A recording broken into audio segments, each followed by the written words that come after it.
Hello and welcome dito sa EE Lectures. Tayo ngayon ay nasa episode 3 na dito sa electrostatics na lecture series natin, no? So, ang topic natin for today is yung about sa electric potential. So, tara na.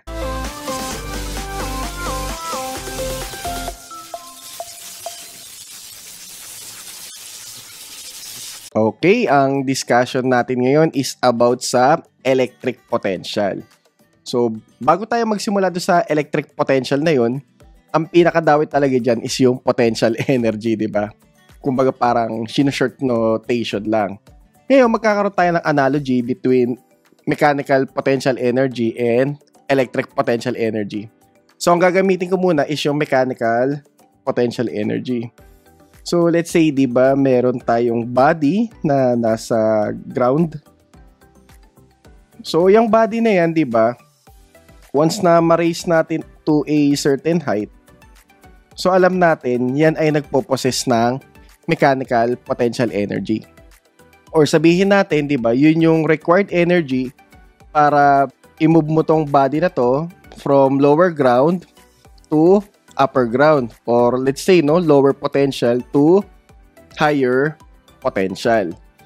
So, let's say na lang, ito ay isang 25 kg na body at iangat mo siya sa displacement na 2 meters. So, yung energy or yung work na kailangan mong gawin dyan, di ba, lalabas. Sabihin natin, yung potential energy is equal sa mass times gravity times height. So, once na makuha mo yung energy na yun, na ilipat mo siya this point up to this point, so ngayon, yung body, magkakaroon na rin siya ng potential energy na equal dun sa required energy na minove mo siya. So sabihin natin, nandito na yung body, bali magkakaroon siya ng 490.5 joules. So lagay na natin, so 25 kilogram multiply by 9.81 meter per second squared and then 2 meters. So ayan, kailangan mo dyan ng 490.5 na joules of energy para ma-move mo siya from lower potential to higher potential. So at that point, sabihin natin, ito na yung body, di ba? Meron na siyang potential of 490.5 joules. So tandaan, nung binuhat natin siya against dun sa gravitational field. So ngayon, di ba, itong body natin at 2 meters, ayun, meron siyang potential na 490.5. So, di ba, yung body na yan, hinahatak yan ng gravity. So, nagkakaroon ng attraction. So, kung yung body na yan is hindi siya nakapatong, sabihin natin sa isang parang mataas na mesa, no, or parang stante, di ba? Mahuhulog yan. So, gagalaw siya from higher potential to lower potential because of gravitational pull. Okay? So, dyan natin nakikita yung mechanical potential energy. Or sa madali sabihin, di ba, yung sa mechanical potential energy is yung mga potential, no, at different points dun sa gravitational field. So, sabihin natin, di ba, kung nasa Earth ka, wala ka magagawa, subject ka na kagad sa gravitational field. Kaya kung saan mang height ilagay yung mga object, ayun, magpopossess siya ng potential energy. So, pwede mo siya i-interpret ng two ways. So, sabihin natin, di ba, yun yung required na work or energy, di ba, para malipat ka from zero potential or yung ground level papunta doon sa point na yun. Or let's say, di ba, yun yung energy na pinopossess mo na mahahatak ka doon sa gravitational field. So ngayon naman, punta naman tayo dito sa electric potential energy na tinatawag. So sabihin natin, meron tayong positive charge, okay? Let's say, letter Q. So, di ba, yung point charge natin, magkakaroon niya ng electric field. So, yan, electric lines of force. Na kung saan, itong electric lines of force na to, nag-i-spread out yan. From this point, papuntang let's say infinity. Yun nga lang, di ba? So, sa infinity, medyo mahina na siya doon kasi ang layo-layo na. Or pwede natin sabihin, zero na, di ba? Yung potential at that point. So, ngayon, maglagay tayo ng positive test charge dito, no? Let's say yung positive X charge. Okay.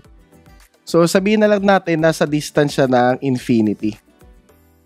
So, dahil sa sobrang layo niya, walang effect itong positive charge Q natin dito sa letter X.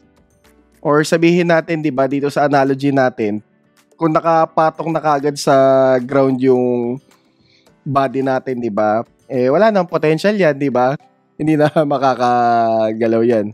Okay? So, ngayon, itong point charge X natin, as long as na lumalapit yan sa Q charge, di ba, makaka-experience yan ng force. So, since positive yung charge niya, di ba, yung force na may experience niya is repulsion. Okay? So, ayan, force of repulsion. So, tandaan natin, di ba, may electric field ngayon. So, nag-i-span from this point hanggang sa infinity. Yun nga lang, di ba, sa point ng infinity, zero siya. So, ngayon, di ba, nandito na si charge X natin. So, ngayon, pag nilagay natin siya dito, let's say galing infinity, nandito na siya sa point A. So ngayon, dito sa point na to, mas makaka-experience na siya, di ba, ng force of repulsion since mas malapit na siya dun sa Q charge natin. Okay? Compare dun sa kanina. So ngayon, masasabi natin, yung electric potential energy, di ba, yung potential energy na required na dalhin yung isang positive point charge from point ng infinity papunta dito sa point na to. So, let's say point A. So, since diba, once na nandito na yung charge natin, nakaka-experience na yan ng force. So, meron na siyang potential. So, tandaan, diba, nasa subject tayo ng electrostatics. So, in reality, diba, statics lang sila, di ba? Pero dahil malapit na yung positive unit test charge natin dito sa Q, nakaka-experience na siya ng force. So, may potential na siya. In the same way, di ba, dito sa body natin, so sabihin natin, may estante tayo dito, nandito si body natin na 25 kg.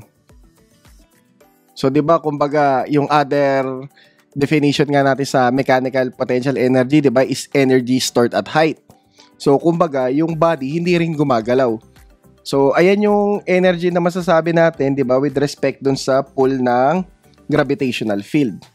So, dito naman, siya yung electric potential energy with respect dun sa pagtulak ng positive charge natin na Q dito sa unit test charge natin.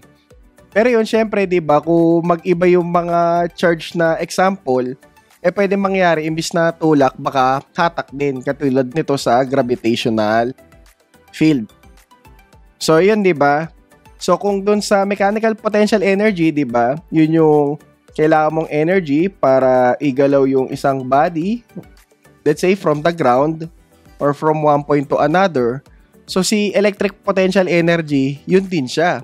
Yung energy na required, di ba, para igalaw mo yung unit positive charge, so from one point to another. Okay?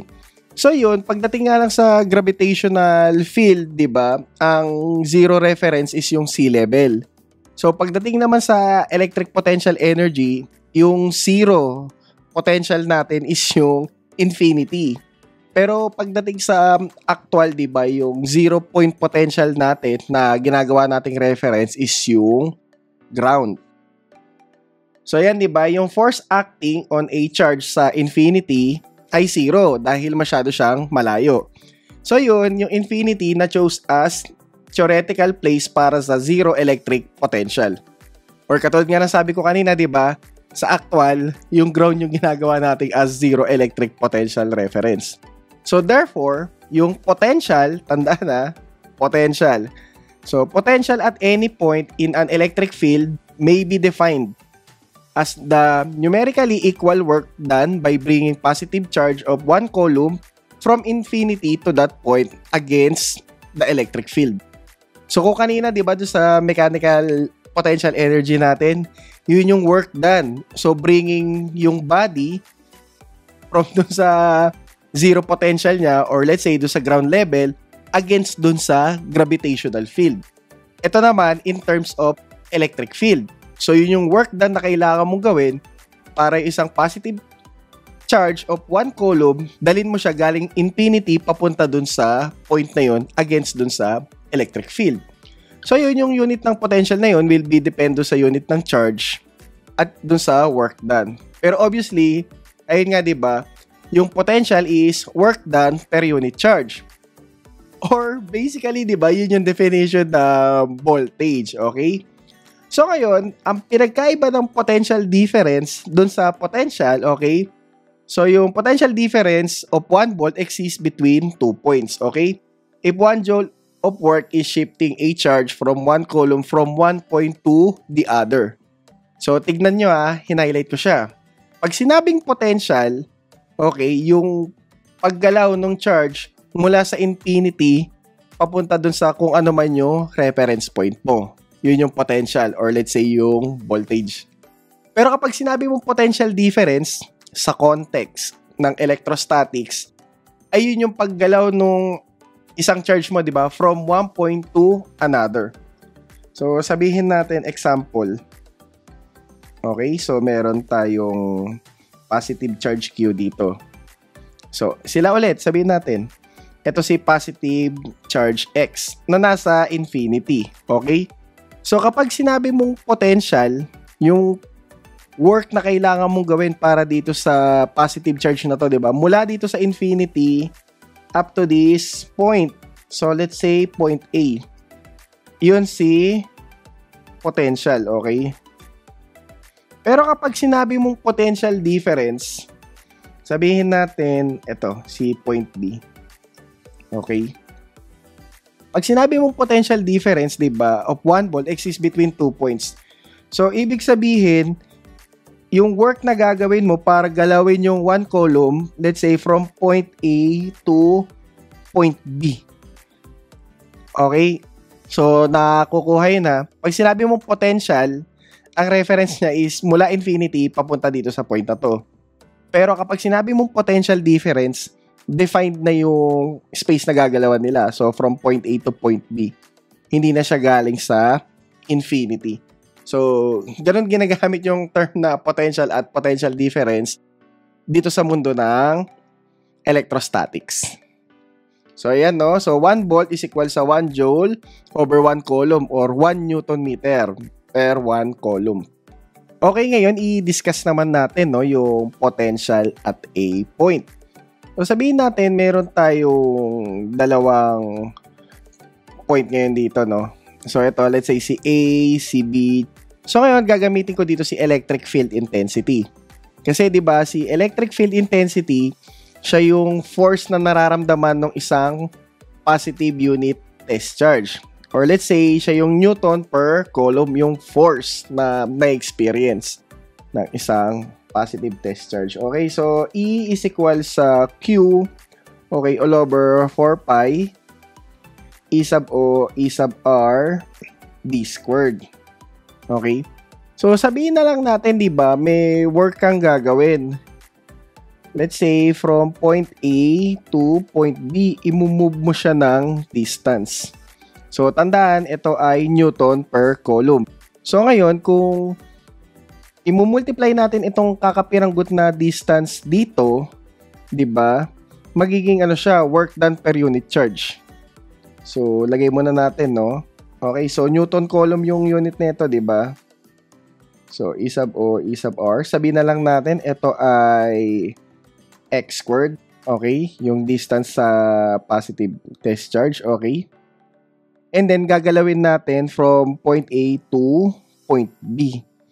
So, pwede natin sabihin, infinity to, di ba? Tapos, distance. Okay, so negative dx. Bakit negative dx? Kasi 'di ba, yung sa x-axis natin, kapag papunta sa kanan, siya ay positive. Kapag papunta siya sa kaliwa, siya ay negative. So, for derivation lang ng formula natin. So, mangyayari ito ay work na siya. Pero hindi lang siya work. Work done per unit charge siya. So, kung work done per unit charge siya, ibig sabihin, ito ay voltage na to, di ba? Tandaan, ang electric field intensity ay force per unit charge. So, ngayon, di ba ito, kapag nag-multiply tayo ng distance dito, magiging work done per unit charge na siya. Or let's say, voltage. So, sabihin natin, dV. Ganun, di ba? So, from one point to another.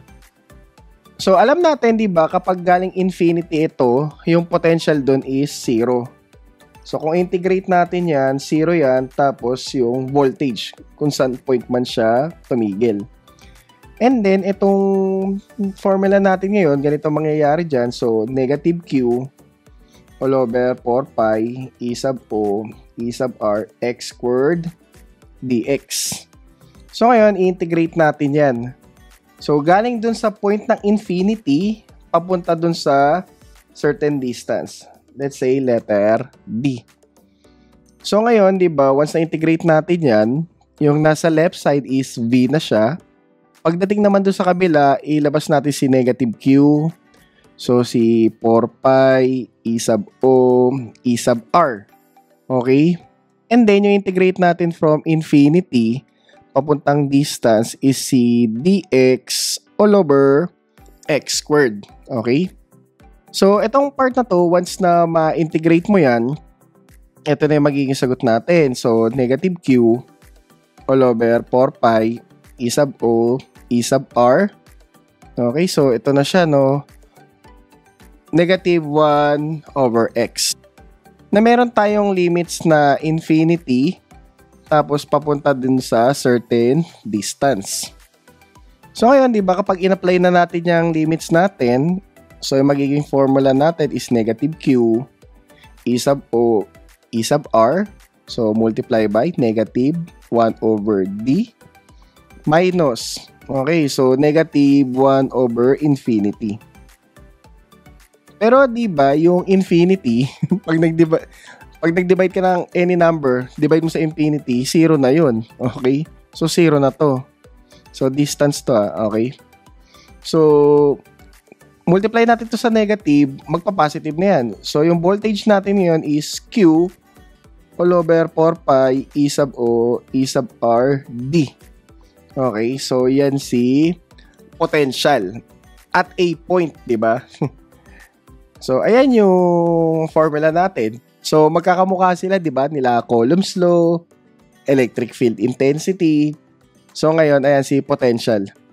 So, mula dun sa dalawa yung Q, tas naka-D squared, natanggal yung isang Q, di ba? Kasi unit positive charge na siya eh. Tapos D squared yung baba. So, ngayon, isa ulit yung Q, tapos yung squared parang tinanggal lang. So, parang ganun yung sequence ng ano nila, di ba? Ng mga formula natin dito sa electrostatics. Pero yan, based do sa pag-integrate natin, ito yung lumabas na formula ng potential at any point natin. So, ayan yung mga gagamitin natin mamaya, no? Doon sa mga problem solving natin. So, ayan, potential and electric intensity inside a conducting sphere. Or sabihin natin, di ba, meron kang cylindrical conductor, yung parang ganun. Tapos, cross-section area lang yung nire-represent natin. It has been found experimentally that when a charge is given to a conducting body, say sphere, or kahit yung mga hollow, no, ayan, nakalagay na rin dito, yung mga charge nagre-reside dun sa outer surface. Ayan, nandiyan lang sila sa outer surface. So, ayan, mapa-hollow yan or solid, di ba? Nakita nila na yung sa loob ng conducting body, yung charge is 0, okay? So, ibig sabihin, kung ang charge ay 0 dun sa loob ng sphere, dapat yung representation nito nandito yung charge eh. Wala dapat dito eh. Nasa surface, nasa labas. Since yung mga electric lines of force, diretso mag-emanate sa labas. Okay? So, ayan. Ganyan siya. So, medyo mali lang yung representation ng drawing dito. So, dapat nasa labas sila. Kasi, pagdating doon sa loob ng conducting body, mapapansin, yung charge is equal sa electric flux. So yun, 0. So walang charge sa loob, di ba? Wala din electric flux. So yun, at the same time, yung field intensity rin dun sa loob is 0. Ayan, di ba? 0. Tapos, pagdating naman dun sa huli, yung potential, all points within the conductor are at the same potential as at its surface. So, ibig sabihin, yung mga voltage at any point dito sa loob ng conducting sphere natin is equal lang doon sa voltage na nandun sa surface. Okay? So, tandaan ha, kahit saang part ka ng loob ng sphere pumunta, yung voltage doon is same lang. Yung potential. Pero kapag tinanong ka, yung potential difference sa loob ng sphere, ano siya? Okay, tandaan ha, ang potential sa all points nung conductor doon sa loob, equal lang. So ngayon, kapag tinanong ka kung ano yung potential difference doon sa loob ng conducting sphere, ang sagot doon ay 0. Okay, nakita niyo yung difference ha? Yung mga potential na nasa loob na conducting sphere ay equal dun sa potential na nandun sa surface. Pero kapag tinanong is yung potential difference, lalabas siya na 0. Bakit? Kasi nga 'di ba, kahit anong point dito sa sphere, pare-parehas lang sila nung mga potential na makukuha mo. So sabihin natin, puro 8 volt yan. So kung kukuha tayo ng difference between 2 8 volt, 0 yun. 'Di ba? O kahit dito ka kumuha, pareho silang 8 volt. So, lalabas, yung potential difference is 0. So, siguro, dyan kayo mag-iingat, lalo na kapag yung mga tanong is objective type na kukuha. So, make sure na nagigets nyo yung difference between dun sa term na potential at potential difference. Okay? So, tingin ko with that, pwede na tayo mag-solve ng problem with regards dito sa electric potential. So, sample problem number 1. Meron tayong 3 concentric spheres na merong radius of 4, 6, and 8 cm. So, meron silang charges na positive 8, negative 6, and positive 4, micro. So, kung micro, di ba? Yan ay times 10 raised to negative 12. So, what are the potential and field strengths at points 2 and 7 cm to, no? From the center. So, ang gagawin muna natin dyan is mag-drawing tayo ng tatlong sphere. Okay, so sabihin natin, ito si 4, ito si 6, tapos ito si 8. Okay, ayan ha. So, ngayon, ibahan natin ng kulay para kita natin. So, 4, 6, tapos 8. So, ayan, tandaan, may mga charges yan na positive 8, negative 6, positive 4. Okay? Ngayon, nagpapatanong ng potential, yung isa galing 2 cm sa center. Ibahin ko lang ng kulay, no? Para kita natin sila. Okay, so galing dito, 2 cm. Tapos yung isa naman is 7. So, nandito yung isa. Sabihin natin nandyan. Ayan, so 7 cm. Okay, so gawin natin. Mag-solve na tayo. So, tandaan, di ba mga spheres ito? Ang electric field intensity nga, di ba, dun sa loob ng sphere ay 0. So, ibig sabihin, dun sa problem natin at 2 cm, okay, from the center, lalabas kasi, yung 2 cm na yon, nasa loob yun ng 4, ng 6, at ng 8. So, kung nasa loob siya ng 4, 6, at 8, masasabi natin yung electric field intensity doon is 0. Okay, hindi na natin siya isa-solve. Magkakaroon tayo ng challenge doon sa susunod, yung 7. Kasi yung 7, kung titignan natin, di ba, yung 7, nasa labas siya ng 4, nasa labas siya ng 6. Pero nasa loob siya ng 8 cm na radius. So, ibig sabihin, doon sa electric field intensity or electric field strength at 7 cm na isosolve natin mamaya, ang nakaka-apekto lang doon is si 8 tsaka si 6. Walang contribution doon si 4. Dahil nasa loob pa siya nung 4 times 10 raised to negative 12 column, diba? Or yung pico column. Nasa loob pa kasi siya nun. So, may effect lang siya kay 8 tsaka kay negative 6. So, ngayon, ang gawin na natin is mag-solve na tayo ng potential. So, yung potential dun sa 2 cm from the center, okay, yung VT natin is equal sa V1 plus V2 plus V3. So, tandaan, yung potential ay tulad lang ng potential na nandun sa surface. So, ibig sabihin, etong 2 cm na to, diba, lahat sila nasa loob na itong 8, 6, at 14. So, yung potential na nandito sa 2 cm from the center is same lang dun sa potential na nandito sa radius ng 8, ng 6, at ng 4. Okay? No mga radius natin. So, ngayon, ayan, solve na natin yan. So, VT is equals to, so, yung una natin is 8 times 10 raised to negative 12 column all over 4 pi. So, 8.854 times 10 raised to negative 12 farad per meter. So, nasa space, bali 1. Okay, di ba? Yung potential na nandito, equal lang dun sa nasa surface, dun sa radius. So, 4. So, 0.04 meter. So, positive yan. Yun nga lang, pagdating dun sa pangalawa, negative kasi. So, negative 6 picocoulomb. All over 4 pi. So, 8.854 times 10 raised to negative 12. So, farad per meter. Hindi ko na susulat yung relative, no? So, yung distance, ayun nga, di ba? Same dun sa radius since nasa loob pa siya. So, 0.06 meter.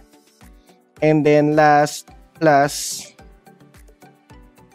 Okay, so, ito na si 4 picocoulomb.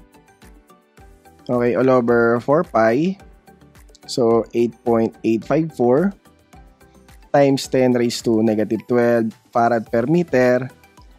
And then, ayan, di ba? 8 cm. So, 0.08 meters. Ayan, so, since yung 2 cm natin from the center, nasa loob ng 4 cm, 6 cm, at 8 cm, o yan yung magiging formula natin. So, yung potential na nasa 2 cm from the center ay, nako, ang hirap nito, no? Mahaba ang pagsusulat. So, 8, ayan, picocoulomb all over. So, gagawin ko dito, i-edit ko na lang. So, 4 pi, tapos yung constant natin. So, ito siya. And then, 0.04. So, i-store ko na lang siya sa letter A. O, diba? And then, yung pangalawa, so, 6 siya, diba?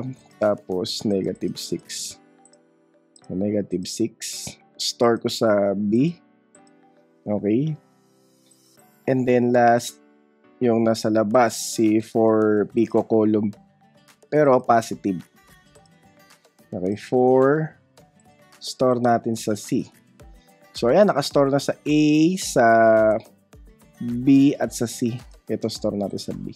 So, ayan, isa-summation lang natin. A plus B plus C.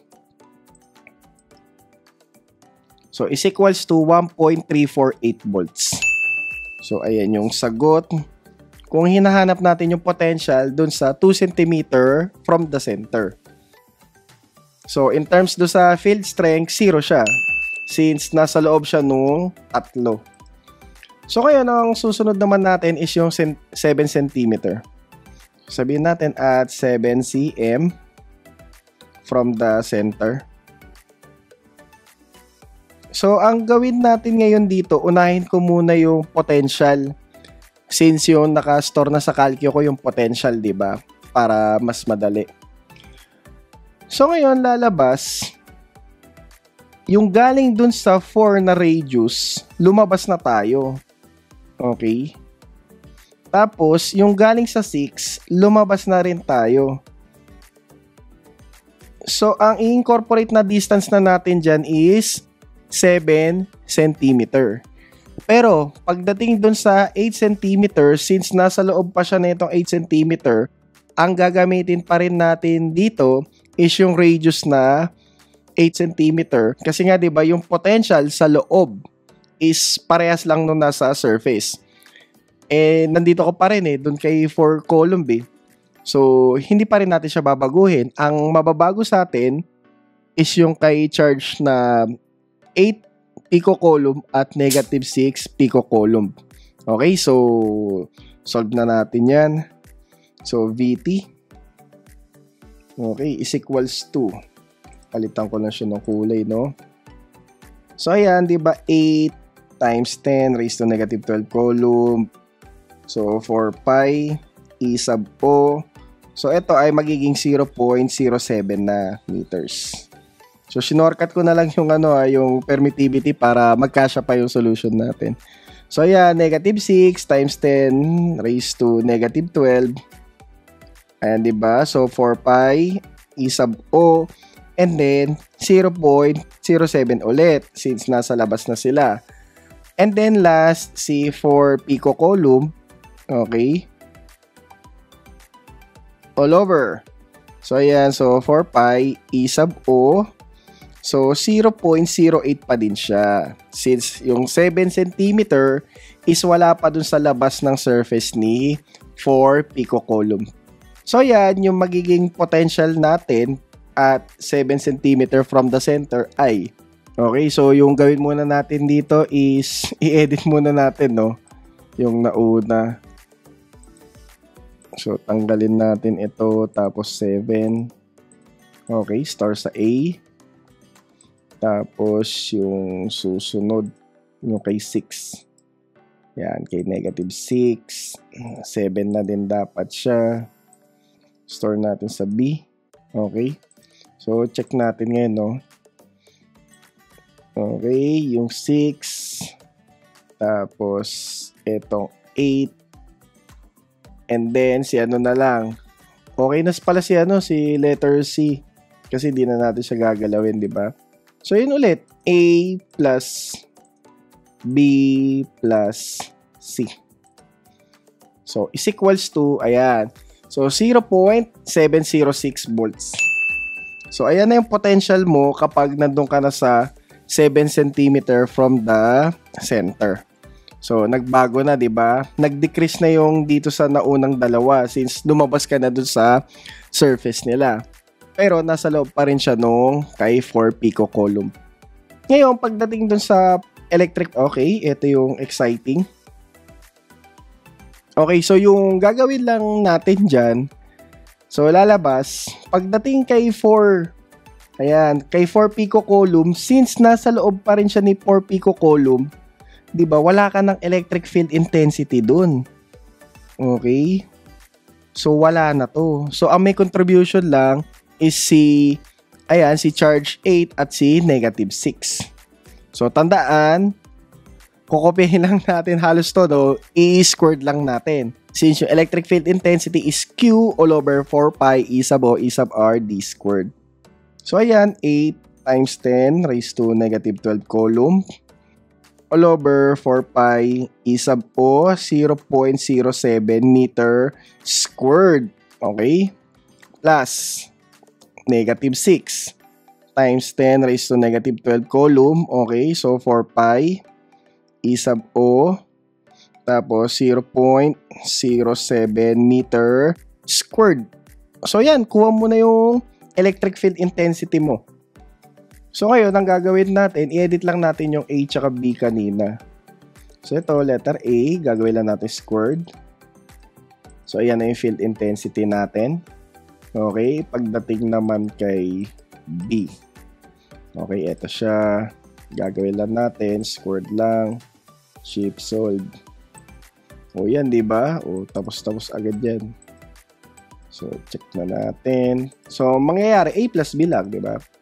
A plus B is equals to, ayan, 3.668. So, Newton per coulomb. 3.668 Newton per coulomb, or pwede mo siya express as volt per meter. At ayan ang mga sagot natin para sa problem number 1. Okay, so problem number 2. Two positive point charges of 12 times 10 raised to negative 10 and 8 times 10 raised to negative 10 are placed 10 cm apart. So, find the work done bringing the two charges 4 cm closer. So, nabawasan ng 4. So, drawing natin ngayon. So, bali dito sa problem na to, kailangan mo kasi mamili, no, kung sino yung magiging stationary sa kanila. So, for this problem, let's say yung 8. And yung 8 times 10 raised to negative 10 coulomb. So, Q2. So, 12. So, sabihin na natin si 12 yung gagalaw. Okay? So, yung distance nila is 10 cm. Tapos, 4 cm closer. So, ibig sabihin, ito si Q2, gagalaw na 4 cm closer. Nandito na siya, yung second niya. So, ito, 6. Okay. So, ano daw yung work para gumalaw siya mula dito, papunta dito? So, pagdating dyan, ang gagawin natin, yung formula lang ng voltage, di ba? So, yung V is equal sa work done per unit charge. So, yung work done is equal sa voltage times Q. So, para dito, yung Q natin is si Q2. Si 12 times 10 raised to negative 10. Pero ngayon, pagdating dun sa voltage, magiging potential difference yan. So, pwede natin sabi V2 minus V1. Okay? So, ang gagawin lang natin, maghanap tayo ng voltage at 2 points. So, sabihin natin, ito si V2, ito si V1. Kasi, diba, gumalaw siya eh. So, yun yung magiging potential difference natin. So, ibig sabihin, yung work done natin, ayan, pwede natin gawin Q2, di ba? Tapos multiply by V2 minus V1. So, si V1, ma-define natin siya as yung 8, di ba? Times 10 raised to negative 10 all over yung 4 pi E sub O. And then, yung distance natin is 10 cm, so 0.1. Pagdating naman dito sa V2, lalabas, ang distance niya kay 8 is 6. So, 0.06. So, tandaan ha, gumalaw ka ng 4 cm. So, galing 10, ang naging distance mo na lang ngayon is 6. So, ganun siya sinasolve. So, gawin natin dito, salpak na natin, di ba? So, 12 times 10 raised to negative 10 coulombs, okay? Multiply by dun sa potential natin. So, yung potential difference natin is 8 times 10 raised to negative 10. Okay, so 4 pi, 8.854 times 10 raised to negative 12 farad per meter. So, nasa space, 1 pa din yan. And then, yung distance niya na is 6. So, 0.06 meters. Or 6 centimeter, di ba? Okay, minus yung potential dun sa mas malayo. So, 8 times 10 raised to negative 10 all over 4 pi. Okay, so 8.854 times 10 raised to negative 12. Okay, farad per meter. So, 1 tapos 0.1 meter or yung 10 centimeter mo. So, with that, makukuha mo na yung work na kailangan mong magawa.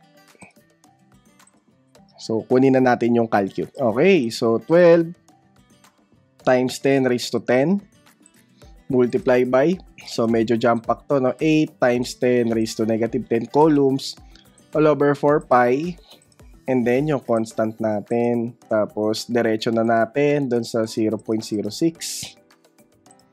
Tapos, minus. So, static si 8, no? Kaya si 8 yung nandito. So, tingin ko, kung si 10 yung static mo, yung parang hindi gumalaw, eh, save naman yung answer na lalabas. So, ayan. Constant natin ulit. Tapos, 0.1.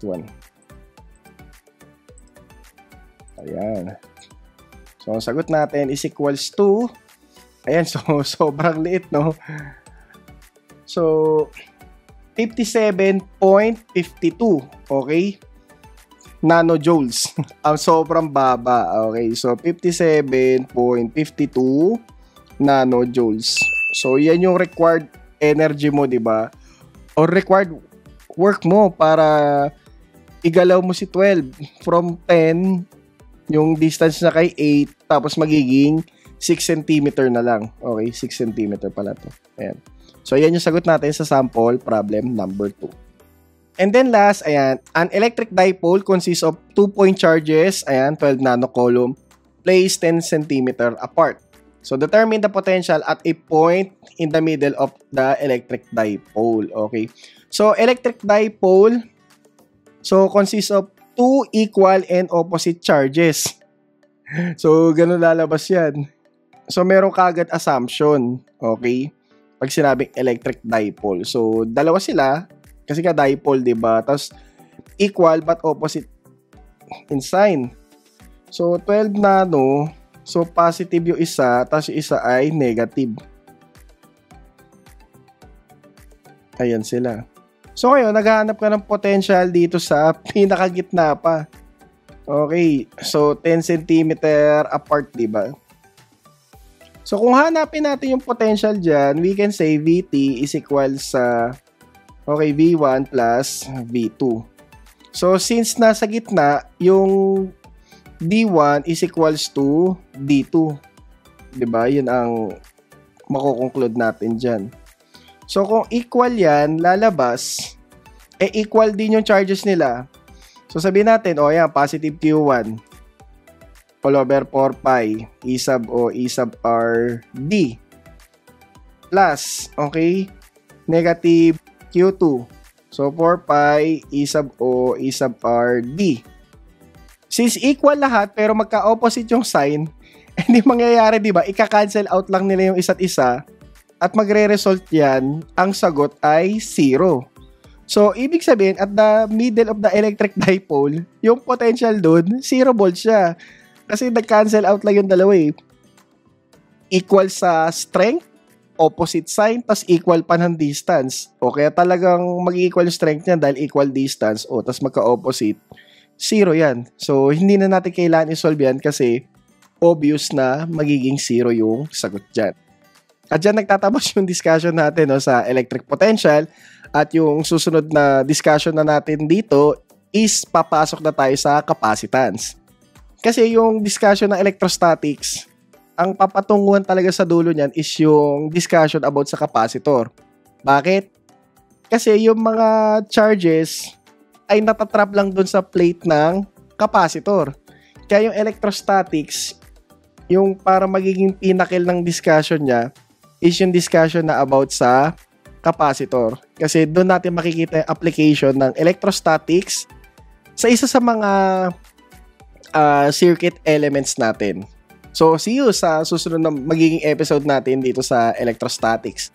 So, kung nakatulong sa inyo tong video na to, pakishare lang sa mga classmate ninyo, no? Ayan, at sama-sama tayo magpalakas ng foundation natin dito sa EE Lectures at The Lord of Stories Podcast. Bye!